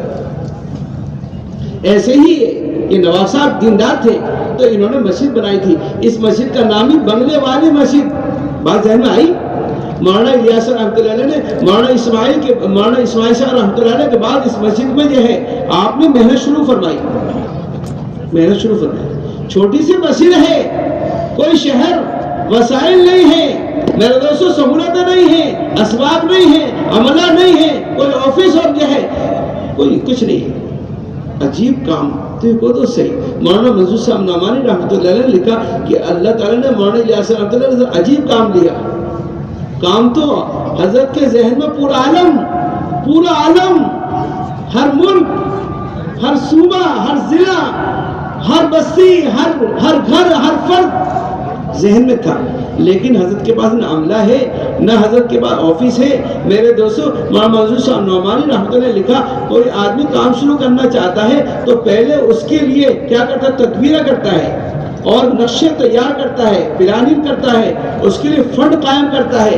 اتنا چھوٹی سے چھوٹی کمپنی اور چھوٹے سے چھوٹے کاروبار یا سوسائٹی چلانے کے لیے فنڈ دیکھتا ہے، کتنا فنڈ ہے، اس کا آفس کہاں ہونا چاہیے، اس کے اصول کیا ہونا چاہیے، اس کا عملہ کیسا ہونا چاہیے، وہ آفس بناتا ہے اور اس کے نقشے پاس کرتا ہے، اور میرے دوستوں کتنے کاغذ خراب کر دیتا ہے کہ یہاں یہ بناؤ وہاں یہ بناؤ۔ میرے دوستو نقشوں سے کتنے کاغذ خراب کرتا ہے اور کتنے پلان کرتے ہیں، سارا سال نقشے بنانے میں، سوچ و فکر میں، آفس کی ڈیزائننگ میں لگتے ہیں۔ تب جا کے چھوٹا سا کاروبار، چھوٹی سی سوسائٹی چلتی ہے۔ آپ دیکھو مولانا الیاس رحمۃ اللہ علیہ کے میرے بھائیوں دوستوں اتنا بڑا کام، نہ کوئی آفس، نہ کوئی پلاننگ، نہ عملہ، نہ کوئی فن اور نہ آسک ہے اللہ کا کرنا ایسا۔ یہ جو احوال آئے تو لوگوں کو یہ معلوم تھا کہ یہاں تو بہت بڑا میرے دوستوں مال کے ڈھیر ہوں گے، سونے چاندی کی دیواریں کھڑی ہوں گی، سونے چاندی کی دیواریں کھڑی ہوں گی اور تہخانے بھرے ہوں گے، لیکن الحمدللہ سارے لوگوں کے اندر یہ غلط فہمیاں تھی، لیکن اللہ تعالیٰ جو کرتے ہیں وہ اچھا کرتے ہیں، اللہ کے علم میں ہے کیا کرنا ہے، اللہ اپنے اس کے سامنے ہر کام کی مصلحت بھی ہے، اللہ کے حکم کے بغیر پتا بھی نہیں ہل سکتا۔ میرے بھائیوں لوگوں نے دیکھا وہاں تو کچھ بھی نہیں ہے، وہاں تو کوئی فنڈ ہی نہیں ہے، وہاں تو میرے بھائیوں کوئی آفس ہی نہیں ہے۔ وہ پوچھنے لگے امریکہ والے، یورپ والے، عرب عجم کہاں رہتے ہیں، ان کا آفس کہاں، ان کی جو ہے ڈائری کہاں، ان کی جو ہے پلاننگ، کچھ بھی نہیں۔ وہاں تو کہا یہ ہماری ڈیسک ہے، یہ ہماری ٹپائیاں ہیں، یہی ان کے آفس ہے، یہی چٹائیاں، یہ ان کے قیام گاہ ہے، یہ چٹائیاں ان کے قیام، مسجد کے اندر وہ رہتے ہیں، یہی ہے میرے دوستوں دنیا والے ٹھہرتے ہیں۔ یقین جانیے یہ محنت عجیب محنت، کوئی آفس نہیں، کوئی جو ہے فنڈ نہیں، کوئی میرے بھائیوں دوستوں بزرگوں کوئی پلاننگ نہیں، ایک محنت ہے۔ آپ دیکھو اتنا بڑا اجتماع، آپ نے کوئی فنڈ جمع کیا؟ ہر آدمی اپنے جیب سے لاتا ہے، اپنا خود کا کھانا، خود کا پیسے اور خود کا کھانا ہوتا ہے۔ شامیہ نے لگایا آپ نے اور آپ اس کو لگا کے پھر لے جاؤ اپنے گھر۔ بیت الخلا والے بیت الخلا کے جو تیاری میں جو چیزیں وہ اپنے گھر لے جاتے ہیں، شامیانے والے شامیانے، بچھائی والے بچھائی، اور جو چیزیں چھوٹی بڑی چیز ہوتی ہے جو لایا ہے وہ لے جاتا ہے، کسی کو کوئی فکر نہیں۔ میرے بھائیوں دوستوں بزرگوں عجیب محنت ہے، عجیب محنت ہے۔ اس لیے میں کہہ رہا تھا آپ اپنی مسجدوں کو آباد کریں گے انشاءاللہ، ہر مسلمان کو مسجد سے جوڑو۔ دوسری بات میں آپ سے کہنی ہے میرے بھائیوں دوستوں بزرگوں، عبادت میں لاؤ، عبادت۔ آج عبادت کی جان نکلی ہوئی ہے، نماز صرف ہم ایک اپنا بوجھ ہے، اس بوجھ کو اتارنے کے لیے ہم پڑھتے ہیں۔ صحابہ میں جب نماز ملی صحابہ خوش ہو گئے، اللہ سے لینے کا اور اللہ سے براہ راست میرے دوستوں اللہ سے مانگنے کا ایک راستہ مل گیا۔ نماز کتنے فضائل ہیں، نماز میرے دوستوں مومن کی معراج ہے۔ آدمی نماز پڑھتا ہے میرے بھائیوں، معراج میں 3 باتیں ملی۔ معراج میں اللہ کی قربت ملی، دوسرا معراج میں اللہ کا دیدار ملا، تیسرا اللہ سے ہم کلامی کا موقع ملا۔ جب بندہ نماز میں ہوتا ہے تو اللہ کے قریب ہو جاتا ہے، اور سجدے کی حالت میں بندہ اپنے رب کے سب سے زیادہ قریب ہوتا ہے۔ اس لیے کہ سب سے محترم چیز جو ہے اعضاء میں وہ پیشانی ہے، اپنی پیشانی کو اللہ کی بارگاہ میں رکھ دیتا ہے، اپنی پیشانی کو اللہ کی بارگاہ میں ٹیک دیتا ہے، اللہ کی قربت ملتی ہے۔ میرے بھائیوں دوستوں اللہ کا دیدار ہوتا ہے، فرمایا نماز ایسی پڑھو گویا کہ تم اللہ کو دیکھ رہے ہو۔ اگر یہ کیفیت حاصل نہ ہو سکے تو ایسی کیفیت محسوس کرو اللہ مجھے دیکھ رہے ہیں۔ فرمایا نماز کے باطن کے 2 ہی درجے ہیں، یا تو نماز اس کیفیت کے ساتھ پڑھو نماز میں اللہ آپ کو دیکھ رہا ہے، اگر یہ کیفیت یعنی ہم اللہ کو دیکھ رہے ہیں، اگر یہ کیفیت حاصل نہ ہو سکے تو اللہ مجھے دیکھ رہا ہے۔ اس کیفیت کے ساتھ نماز پڑھو۔ بندہ جب نماز پڑھتا ہے تو یہ کیفیت محسوس ہونے لگتی ہے۔ اس لیے بندے کی نماز میں صحابہ کی نماز ایسی بے حرکت ہوتی تھی میرے دوستوں، ایسا محسوس ہوتا تھا کہ اپنے رب کے سامنے کھڑے ہو کے نماز پڑھ رہے، اپنے رب کو دیکھ رہے۔ تیسری بات اللہ سے ہم کلامی کا موقع ملتا ہے۔ معراج میں رسول اللہ صلی اللہ علیہ وسلم تشریف لے گئے، اللہ کے قریب ہو گئے اور بالکل قریب ہو گئے۔ میرے بھائیوں دوستوں جتنے نورانی حجاب اور پردے تھے سب ختم کر دیے، وہاں تک پہنچے جہاں جبرائیل نہیں پہنچ سکے، جہاں اللہ کی کوئی مخلوق نہیں پہنچ سکی۔ میرے بھائیوں اتنا قریب پہنچ گئے، سارے حجاب ختم ہو گئے، اللہ کے رسول وہاں تک پہنچے اور فرمایا میرے بھائیو اللہ کا دیدار کیا، اللہ کو دیکھا۔ موسیٰ علیہ السلام کو کلیم اللہ کہا جاتا ہے، اللہ کا دیدار نہیں ہوا۔ موسیٰ علیہ السلام نے تمنا کی لیکن اللہ کی تجلی واقع ہوئی تو میرے بھائیوں تحمل نہیں کر سکے، یہاں تک کہ وہ ہوا کہ جو کوہ طور تھا وہ بھی اللہ کی تجلی کی وجہ سے اس کی بھی شق اور وہ بھی پھٹ گیا، وہ بھی پھٹ گیا۔ کوہ طور پہاڑ ہے، وہ بھی ٹکڑے ٹکڑے ہو گیا۔ اللہ کی موسیٰ علیہ السلام بے ہوش ہو گئے، لیکن اللہ کے رسول کا مقام دیکھو، آپ معراج میں جا رہے ہیں، اس لیے فرمایا نماز مومن کی معراج ہے، الصلاۃ معراج المومنین۔ مومنین معراج میں تین باتیں ہوئی، تو جب آدمی نماز میں ہوتا ہے تینوں چیزیں اسے ملتی ہیں، اللہ سے ہم کلامی کا موقع ملتا ہے۔ جب بندہ نماز پڑھتا ہے تو گویا کہ اللہ سے ہم کلام یا قرآن کے راستے سے ہم کلام باتیں کرتا ہے، اور قرآن اللہ کا کلام ہے اور اللہ کی طرف سے جواب آتا ہے الحمدللہ رب العالمین۔ اللہ تعالیٰ اس کے جواب میں فرماتے ہیں حمدنی عبدی، میرے بندے نے میری تعریف کی، میرے بندے نے میری تعریف کی۔ آپ دیکھو میرے بھائیو، ہم کلامی کو موقع مل رہا ہے، اللہ کی قربت مل رہی ہے، اللہ کا دیدار مل رہا ہے، اللہ سے ہم کلامی کو موقع مل رہا ہے، اس لیے فرمایا مومن کی معراج، نماز مومن کی معراج ہے۔ جیسے معراج میں تین باتیں ملی، ایسے جب بندہ صحیح نماز پڑھتا ہے تو تین باتوں کا موقع ملتا ہے، اللہ سے قربت بھی ملتی ہے، اللہ کا دیدار بھی ملتا ہے، اور اللہ سے ہم کلامی کا موقع بھی ملتا ہے۔ بندہ قرآن پڑھتا ہے، اللہ سے ہم کلام ہوتا ہے، اللہ سے بات چیت کرتا ہے قرآن کے راستے سے۔ قرآن اللہ کی کتاب ہے، قرآن اللہ کا کلام ہے، اللہ کا کلام پڑھتا ہے تو اللہ سے باتیں کرتا ہے، اللہ سے باتیں کرتا ہے۔ میرے بھائیوں، نماز سے صحابہ ہر مسئلے کو حل کراتے تھے، لیکن اللہ معاف فرمائے نماز تو ایسا رہ گئی ہے کہ نماز ایک گویا کے بوجھ ہے اور اس کو جلدی سے ہم اتار دیں۔ نماز کے راستے سے اللہ کے خزانوں سے استفادے کا اللہ نے نماز دی۔ چھوٹے سے چھوٹا مسئلہ، بڑے سے بڑا مسئلہ، صحابہ دور صحابہ میں جو بھی پریشانی آتی، جو بھی رکاوٹ آتی، ملی سماجی جو بھی پریشانی آتی، میرے بھائیوں دوستوں نماز سے اپنے مسئلے کو حل کرا لیا کرتے تھے۔ نماز سے صحابہ کے، میرے دوستوں ایک صحابی کا خچر مر گیا، اللہ ان صحابی نے میرے دوستوں وہ خچے سے انہوں نے 2 رکعت پڑھی اور اللہ سے مانگا اے اللہ میرا خچر، میرا آپ نے اس کو زندہ کیا اور آپ ہی نے اسے موت دی، اے اللہ اگر آپ اس کو آج زندہ کر دیں گے تو میرا کام بن جائے گا، میری سواری بن جائے گی۔ میرے دوستوں خچر زندہ ہو گیا۔ کتنے ایسے واقعات ہیں، صحابہ نے نماز پڑھی، مردے میرے دوستوں اپنے مردوں کو زندہ کرا لیا، آسمان سے دسترخوان اتروا لیا، گھر میں چکی چلوا لی۔ کتنے واقعات ہیں صحابہ کے، آپ دیکھو حیات الصحابہ میں مولانا یوسف صاحب رحمۃ اللہ نے واقعات بھر دیے، صحابہ کے واقعات۔ 2 رکعت پڑھی، گھر میں چکی، گھر میں کچھ نہیں تھا، چکی چلنی شروع، ایک مرتبہ پڑھی، پھر دوسری مرتبہ پڑھی، تیسری مرتبہ پڑھی۔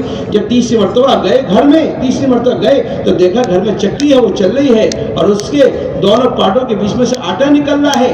تو میرے بھائیوں گھر کے سارے برتن بھر گئے، جو اوپر والا پارٹ تھا، صحابی نے سوچا کہ یہ آٹا کہاں سے نکل رہا ہے، دیکھیں تو صحیح۔ اس پارٹ کو اٹھایا، آٹا نکلنا بند ہو گیا، بند ہو گیا۔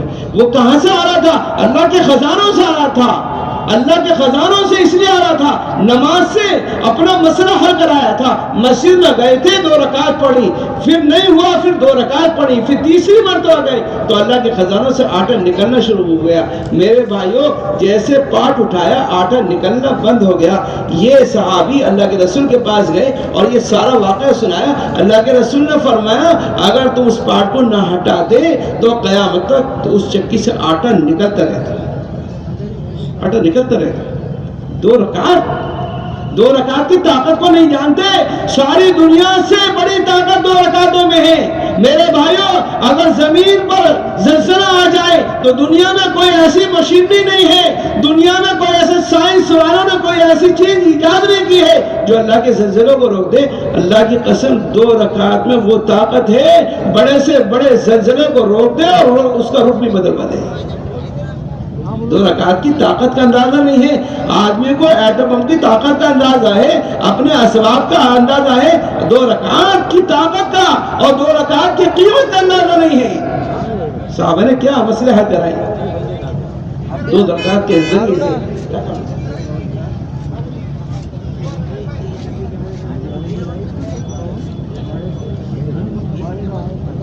2 رکعت کے راستے سے اگر طوفان آ جائے ہے, بتاؤ دنیا میں کوئی ایسی مشین نہیں جو اللہ کے طوفان کو روک دے؟ اللہ کے طوفان کو روک دے ہے کوئی ایسی اجازت ہے؟ میرے بھائیوں 2 رکعت کے اندر وہ طاقت ہے, بڑے سے بڑے طوفان کو روک سکتی ہے اور بڑے سے بڑے طوفان کے رخ کو بدل سکتی ہے. 2 رکعت صحابہ نے ایسے کیا. میرے بھائیوں اگر دور صحابہ میں زلزلہ آیا یا طوفان آیا ہے یا میرے دوستوں قحط آیا ہے, انہوں نے عمل کے راستے سے اپنے مسئلوں کو حل کرا. حضرت عمر رضی اللہ عنہ کے دور خلافت میں قحط آ گیا, اور قحط بھی بہت زیادہ بالکل تنگی, بچے بھوکے مرنے لگے, بچے بھوکے, عورتیں بھوکی, مرد بھوکے, سب بھوکے. انہوں نے مصر کے گورنر کو خط لکھا کہ مدینے میں قحط ہوا ہے, اس لیے مدینے سے مصر سے میرے دوستوں اناج اور مختلف ضرورت کے سامان کو روانہ کرو. مصر کے گورنر نے امیر المومنین کا خط ہوا ہے.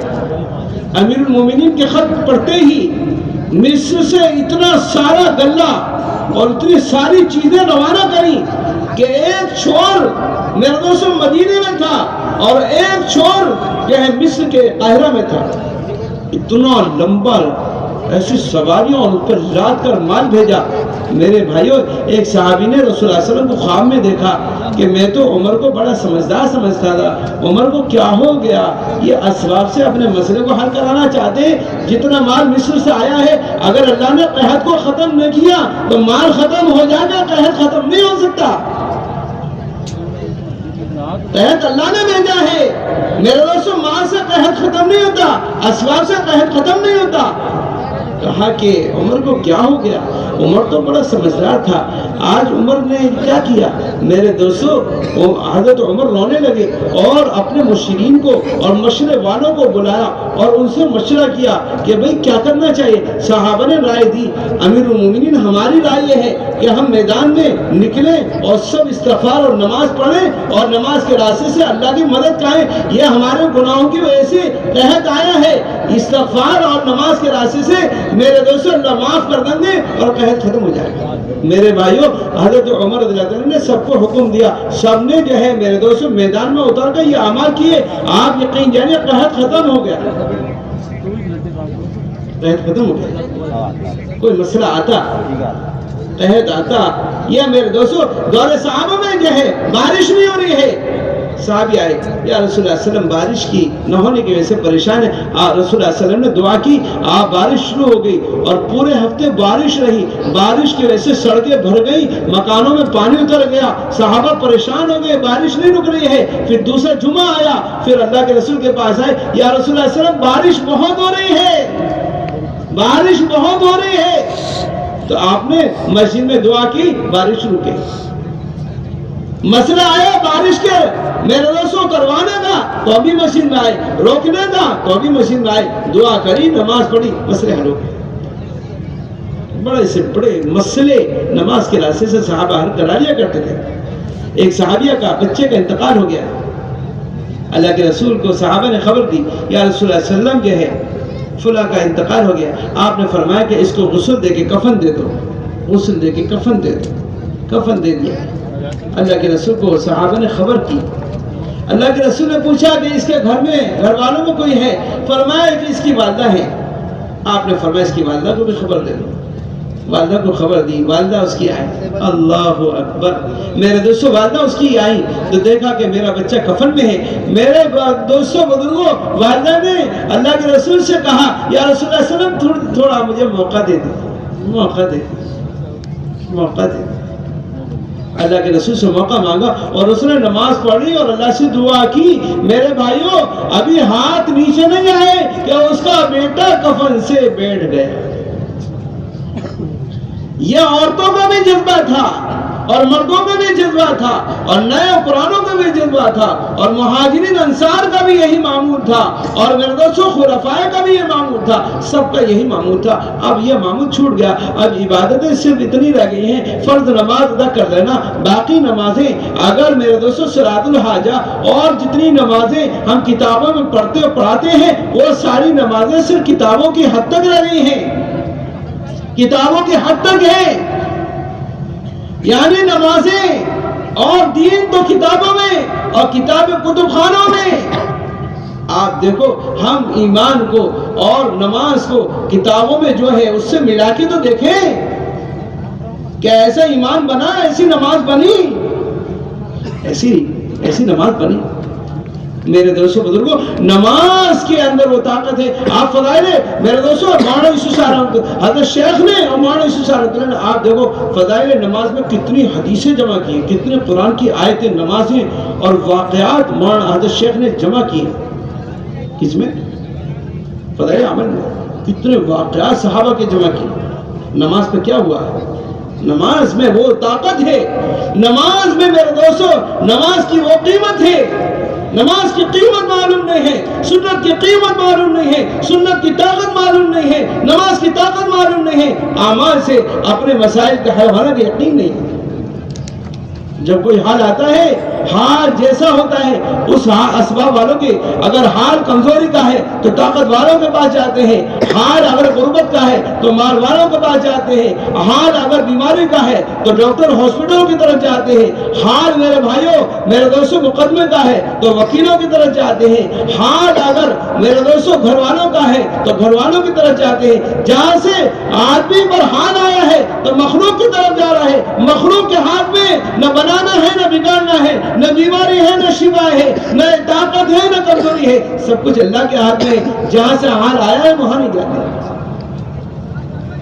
ارے یہ تو ساری مخلوق ہے، ڈاکٹر بھی مخلوق ہے میرے بھائیوں دوستوں، وکیل بھی مخلوق ہے، اس کے ہاتھ میں نہیں ہے۔ آپ مسجد میں آ کے 2 رکعت تو پڑھو، دل سب کے اللہ کے ہاتھ میں ہے، دل سب کے اللہ کے ہاتھ میں ہے۔ آپ اللہ سے مانگو، نماز کے راستے سے مسئلہ حل کراؤ، نماز کے راستے سے دور صحابہ میں۔ اور میں آپ کو بتاؤں یہ واقعہ صحابہ کے لیے نہیں ہے، یہ واقعات بعد والوں کے لیے، اور اللہ کا فضل ہے ہمارا کام اس بنیاد پر چل رہا ہے۔ یہ کتنے ایسے بیرون جانے والے ہیں، کتنے ایسے ساتھی ہیں ہمارے جو سال کے 4 مہینے اور 6 مہینے لگاتے ہیں، انہی بنیادوں پہ لگاتے ہیں، نماز اور روز میرے دوستوں نماز اور صدقے سے اپنے مسئلوں کو حل کراتے ہیں۔ آپ دیکھو 80% جانے والے ایسے غربا اور کمزور ہوتے ہیں، وہ اپنا کوئی مسئلہ ہوتا ہے وہ مخلوق سے اور اپنے ساتھیوں سے ذکر نہیں کرتے، وہ اللہ سے ذکر کرتے ہیں، مخلوق سے ذکر نہیں کرنا۔ مخلوق کے ہاتھ میں کیا ہے؟ آپ اللہ کی شکایت مخلوق سے کرو گے؟ اگر تنگی آئی ہے، آپ کے پاس مال نہیں ہے تو اللہ نے تو نہ دیا ہے، تنگی اللہ کی طرف سے ہے، آپ مخلوق سے کہتے اللہ کی شکایت کر رہے ہو، خالق کی شکایت مخلوق سے کر رہے ہو۔ خالق کے ہاتھ میں سب کچھ ہے، بنانا بگاڑنا، نفع نقصان، عزت ذلت میرے دوستوں، کامیابی ناکامی، آپ کے مسئلوں کا بیماری شفا سب اللہ کے ہاتھ میں۔ جس خالق نے بیماری دی ہے وہی تو دور کرے گا۔ آپ کہاں جا رہے ہو؟ یہاں بیماری سے شفا نہیں ہے۔ موسیٰ علیہ السلام بیمار ہو گئے، اللہ کی طرف سے حکم ہوا اے موسیٰ یہاں سے جڑی بوٹی لیجئے اور ان کا استعمال کیجئے۔ وہاں سے جڑی بوٹی لی، ان کا استعمال کیا، فوراً شفا مل گئی، شفا مل گئی۔ دوسری مرتبہ پھر بیمار ہوئے، پھر حکم، پھر میرے دوستوں موسیٰ علیہ السلام بغیر حکم کے وہیں چلے گئے، اسے استعمال کیا، شفا ہی نہیں ملی۔ کہا کہ ندا آئی موسیٰ بیمار شفا اس جڑی بوٹی میں نہیں ہے، شفا تو ہمارے امر میں ہے، شفا تو ہمارے امر میں ہے۔ پہلا امر ہمارا اس میں شفا کا تھا تو اس سے شفا بھی نہیں، اب امر نہیں تھا، آپ بغیر امر کے وہاں گئے تھے اس لیے شفا نہیں۔ بیماری وہاں سے آئی، شفا کہاں سے ملے گی؟ تنگی وہاں سے آئی میرے دوستوں، خوشحالی کہاں سے ملے گی؟ کمزوری وہاں سے آئی میرے بھائیوں، قوت کہاں سے ملے گی؟ حال وہاں سے آیا، حال دور کہاں سے ہوگا؟ ارے جس کے ہاتھ میں لگام ہے وہاں سے تو کہو، 2 رکعت پڑھ کے تو کہو۔ اللہ نے نماز تو بھیجی اس لیے ہے، اللہ نے حکم دیا ہے، کوئی پریشانی آئے، بیماری آئے، تنگی آئے، قحط آئے، میرے دوستوں زلزلہ آئے، طوفان آئے، بیماری آئے، 2 رکعت پڑھو، اللہ سے کرا لو. یہ اللہ کا امر ہے، اللہ کا امر ہے، اللہ کا امر ہے کہ کوئی بھی مسئلہ آئے گا ہم اللہ سے حل کرا لیں گے. کسے؟ مخلوق کے ہاتھ میں کچھ نہیں. سارے انسانوں کے قلوب اللہ کے ہاتھ میں ہیں. اللہ جو چاہتے ہیں وہ ہوتا ہے. اللہ نے نماز ہی اس لیے دی، نماز ہی اس لیے دی کہ نماز پڑھ کے اللہ سے قریب ہو جاؤ، اللہ سے اپنا رشتہ قائم کر دو. 2 رکعت پڑھی، اللہ سے رشتہ قائم ہو گیا. اللہ تعالیٰ پوچھے میرے بندے بتا تو کیا چاہتا ہے؟ تہجد کے وقت میں آسمان دنیا میں اتر جاتے ہیں، اللہ کی رحمتیں جوش مارتی ہیں. اللہ تعالیٰ میرے دوستوں بندوں سے سوال کرتے ہیں، ہے حل من مستغفرین، ہے کوئی استغفار کرنے والا، ہے کوئی حاجت روا، ہے کوئی سوال کرنے والا، میں اس کے سوال کو پورا کروں. میرے بھائیوں، دوستوں، بزرگوں، اللہ کا فضل ہے، اجتماع کی برکت سے تہجد کا بھی موقع ملتا ہے، نماز کا بھی موقع ملتا ہے. آپ دیکھو گھر جانے کے بعد تہجد تو تہجد، فجر کی نماز آگے پیچھے ہونے لگتی ہے. ماحول میں اتنی طاقت ہوتی ہے. اس لیے اپنے مسئلوں کو نماز سے، یہ سارے محنت ان بنیادوں میں چل رہی ہے، اور جس کی بنیاد صحیح ہے، جس عمارت کی بنیاد صحیح ہے، وہ عمارت آگے بڑھ سکتی ہے، اور وہ عمارت سے میرے دوستوں سب کو فائدہ ہو سکتا ہے. اور جس کی بنیاد خراب ہے وہ عمارت زیادہ دیر نہیں چلتی. ہماری بنیادیں یہ ہیں، ہماری بنیاد ایمان ہے، ہماری بنیاد اعمال ہے، ہماری یہ بنیادیں ہیں. اگر ہماری بنیاد صحیح ہے تو ہمارا ہر مسئلہ صحیح ہے، ہمارا ہر مسئلہ صحیح ہے. ہم نے تو اپنے مسائل کو خود بگاڑ دیا، اس لیے کہ ہم نے اپنی عمارت کی بنیادیں خراب کر دی. اس لیے ہمارے مسائل بگڑ گئے، ہمارے مسائل بگڑ. اور صحیح کرنا اس لیے جماعتوں میں نکالا جاتا ہے تاکہ ہمارے مسائل صحیح ہوں. میرے بھائیوں، دوستوں، بزرگوں، یہ فکر کرنا نماز کی طاقت کا اور نماز کی قیمت کا اور رسول اللہ علیہ وسلم کی سنتوں کا جو ہے ہمیں استحضار نہیں. اس لیے ہم اپنے ظاہر میں نماز کو صحیح کریں. اور یاد رکھو، نماز صحیح ہوگی آدھا صحیح ہوں گے. نماز صحیح ہوگی تو نماز ہم کو ہر منکرات سے، ہر فواحش سے روک دیتی ہے. اس لیے کہ نماز کا خاصہ ہے، نماز اپنے پڑھنے والے کو منکرات سے اور فواحش سے روک دیتی ہے. یہ نماز کا خاصہ ہے. ان الصلاۃ تنہی عن الفحشاء والمنکر. نماز پڑھے اور برا کام کرے، ایسا نہیں ہو سکتا. نمازی کا سب سے پہلا عادت صحیح. نماز میرے دوستو صراط کے مقبول معنی ہے. نماز میرے دوستو اپنے پڑھنے والے کو سیدھا کرتی ہے، سیدھا. اس لیے کہتے ہیں ہمیں اپنے ہر حکم کو نماز کی ترتیب، ہر عمل کو نماز کی ترتیب پر لانا. جیسے بندہ نماز میں اللہ کے حکم اور رسول اللہ علیہ وسلم کے طریقے کو پابند ہوتا ہے، ہمارا ہر عمل اللہ کے حکم اور رسول اللہ علیہ وسلم کے طریقوں کو پابند ہو جائے، رسول اللہ علیہ وسلم کی سنتوں کی پابند ہو جائے. میرے بھائیوں، دوستو، سنت کی طاقت اور روح کو معلوم نہیں ہے. آج ساری دنیا میں رواجی طریقے غالب آ گئے، رواجی طریقے غالب آ گئے. اس لیے آدمی اپنے مسائل کو رواج سے حل کرنا چاہتے ہیں، حل. اس لیے باطل نے یہ محنت کری کہ آدمی کو جو ہے سنت کے مقابلے میں رواج کو پیش کیا، سنت کے مقابلے میں رواجی طریقوں کو پیش کیا. سنت میں رعب ہے، سنت میں نور ہے، سنت میں کشش ہے. ولایت کی اثر اتباع سنت میں ہے، دین کا کمال اتباع سنت پر ہے. میرے دوستوں، جس کی زندگی میں سنت نہیں اس کا دین کامل نہیں. فرمایا حدیث شریف میں آتا ہے، لا یؤمن احدکم حتی یکون ہواہ تبعا لما جئت بہ. تم میں سے مومن کامل نہیں ہو سکتے اس وقت تک جب تک تمہاری خواہش و جذبے اس دین کے تابع نہ ہو جائے جو رسول اللہ علیہ وسلم لے کر آئے. کمال ایمان کے لیے اتباع سنت، کمال نماز کے لیے اتباع سنت. آدمی کے فرائض جب تک مکمل نہیں ہوں گے، جب تک فرائض کی زندگی میں سنتیں اس کی زندگی میں نہیں ہوں گی. فرائض کی تکمیل کے لیے سنتیں ہیں، اللہ کے اوامر کی تکمیل کے لیے سنتیں ہیں. اتباع سنت میرے دوستو، دین کا قوام اتباع سنت پر ہے. کرامت کا ہو جانا یہ میرے دوستو بزرگوں یہ کوئی بڑا کمال کی بات نہیں ہے. یاد رکھو اتباع سنت یہ کمال کی بات ہے. آدمی کو سوچو، ایک آدمی ہوا میں اڑ رہا ہے، ایک آدمی سمندر پہ نماز پڑھ رہا ہے، یہ اس کی کرامتوں میں سے ہے۔ کرامت مجاہدے کے بعد حاصل ہو جاتی ہے، لیکن اتباع سنت کے بغیر یہ اللہ کا ولی نہیں بن سکتا۔ کرامت کے بغیر یہ اللہ کا ولی ہو سکتا ہے، اس لیے کہ اس کی زندگی میں سنتیں ہیں، اتباع سنت پر اللہ کے وعدے ہیں، کرامت پہ نہیں ہے۔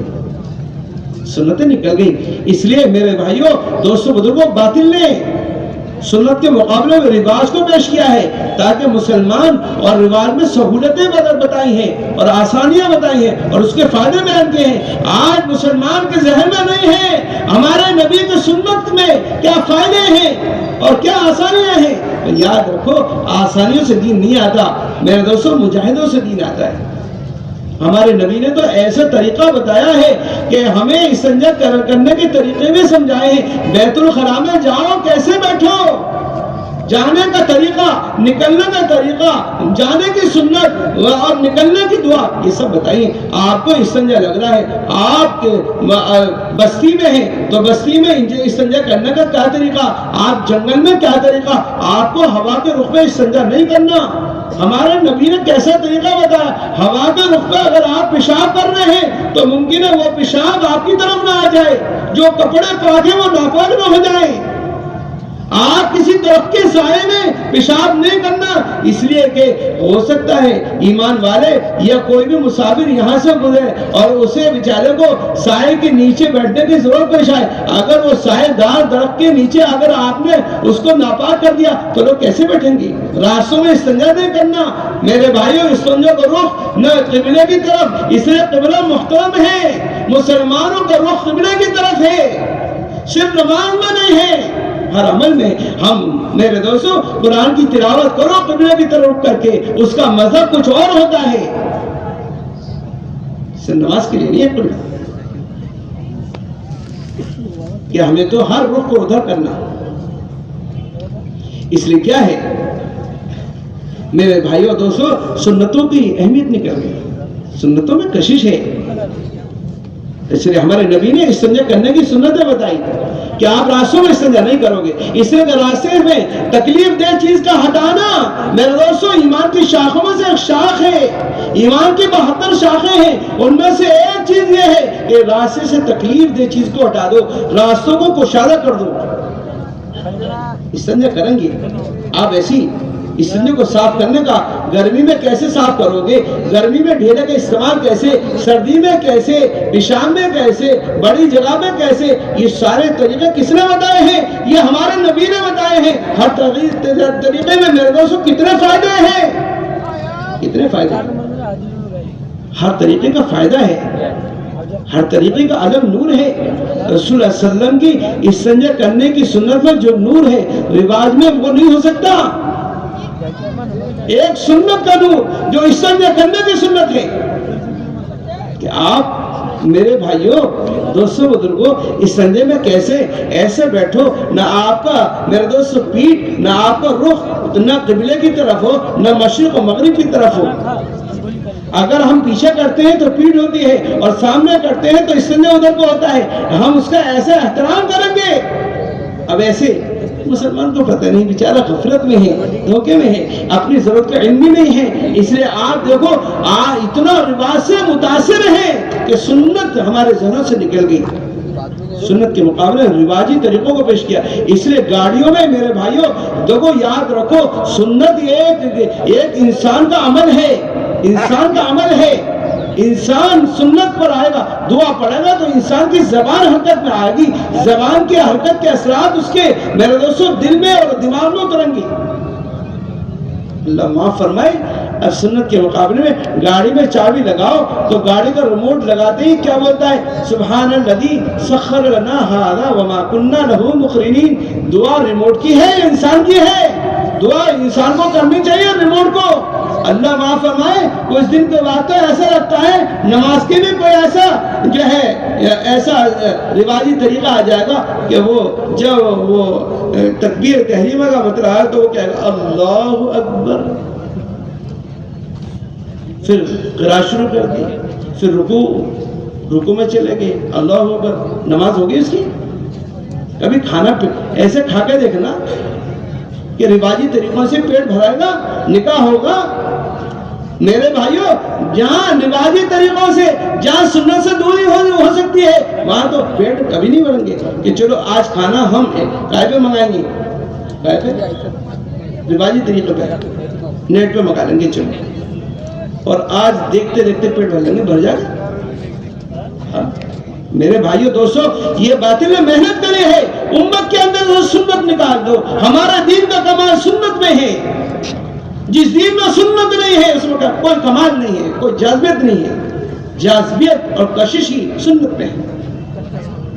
آپ دیکھو ہر لائن میں، اس لیے رسول اللہ صلی اللہ علیہ وسلم کے زمانے کے معاشرے میں دو باتیں میں آپ کو بتاتا ہوں۔ ایک تو سنت تھی، سادگی تھی، سادگی کو فیشن سے بدل دیا اور سنتوں کو رواج سے بدل دیا آدمی۔ میرے بھائیوں، اس لیے باطل نے کوشش کر کے اس کی عبادتوں کو اور اس کے معاشرے کو خراب کرنے کے لیے، میرے بھائیوں، ساری دنیا کے بازاروں میں تیار کردہ لباس بازاروں میں پہنچا دیا گیا ہے، سستا کر دیا گیا ہے، تاکہ مسلمانوں کے جوان اور بوڑھے اور عورتیں اور مرد وہاں کے جا کے لباس لے لے۔ ہر آدمی کی رائے ہے، ارے بہت آسانی ہے، سستا ہے، فیشن ہے، چلو وہاں سے لے لیتے ہیں۔ چھوٹے چھوٹے بچے جن کی عمر چھوٹی ہے، وہ بچے بھی بازار جاتے ہیں، فیشن کا لباس لے کر آتے ہیں۔ بچیاں دیکھو، بچے دیکھو، عورتیں دیکھو، عورتیں بے حیا بے پردہ ہو گئی، عورتوں کو مردوں کو بھی میرے بھائی ایسے لباس پہنا دیا تھا کہ سطر کا کوئی ان کے اندر شعور نہیں رہا، کٹے پٹے۔ اگر کپڑا پھٹ جاتا تو پہننے میں شرم محسوس کرتا، لیکن ایسا کیا کہ پھٹا ہوا، جتنا پھٹا ہوا لباس ہوگا اتنا زیادہ مہنگا۔ مسلمان کے نوجوان کو کیا ہوگا؟ میں نے ایک ساتھی سے کہا، نوجوان بچہ تھا، ارے میرے پیارے، تم پہ پیسے نہیں ہیں، ایسی پھٹی ہوئی پینٹ پہن رکھی ہے، میں تمہیں ایک کپڑا دیتا ہوں، اس کی پجامہ بنا۔ کہنے لگے پھٹی بھی نہیں ہے تو ڈیزائن چل رہا ہے، ڈیزائن چل رہا ہے، صاف دیکھ لو اوپر نیچے کا، حیا ختم ہو گیا۔